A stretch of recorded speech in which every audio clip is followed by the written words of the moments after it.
साल 2009 की बात है। कांग्रेस की अगुवाई वाली यूपीए सरकार दोबारा सत्ता में आई थी। इस साल वित्त वर्ष 2008-9 के जीडीपी आंकड़े जारी किए गए। इन आंकड़ों से पता चला कि वित्त वर्ष 2008 से 9 में देश की जीडीपी यानी विकास दर 3.09% रही। जीडीपी के इन आंकड़ों पर वैश्विक मंदी का साया था। दरअसल 2008 में दुनिया भर में मंदी छाई हुई थी।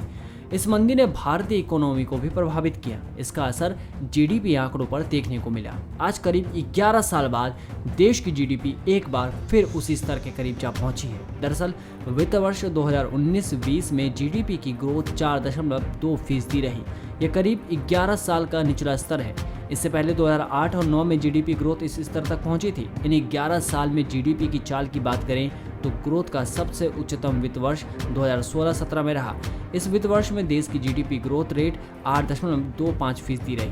हालांकि इसके बाद के 3 वित्त वर्ष में लगातार गिरावट का दौर देखने को मिल रहा है। वित्त वर्ष 2019-20 की चौथी तिमाही यानी जनवरी से मार्च के बीच जीडीपी ग्रोथ रेट 3.1% रही। इसी तरह दिसंबर तिमाही में देश की जीडीपी ग्रोथ रेट 4.7% पर आ गई थी। इसके अलावा 2019-20 की पहली तिमाही के लिए जीडीपी ग्रोथ रेट को संशोधित कर 5.6% और दूसरी तिमाही के लिए 5.1% कर दिया गया था।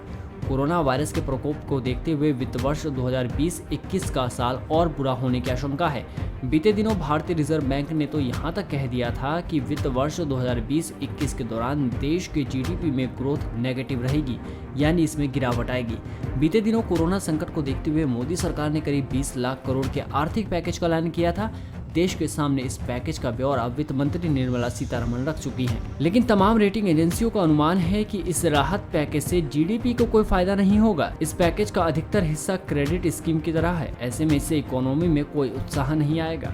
कोमल के साथ दीपक कुमार की रिपोर्ट, punjabkesi.com। यदि आप ये वीडियो फेसबुक पर देख रहे हैं तो कृपया पेज को लाइक कीजिए। यदि आप ये वीडियो यूट्यूब पर देख रहे हैं तो कृपया चैनल को सब्सक्राइब करें और बेल आइकन को दबाना ना भूलें ताकि कोई भी नोटिफिकेशन मिस ना हो।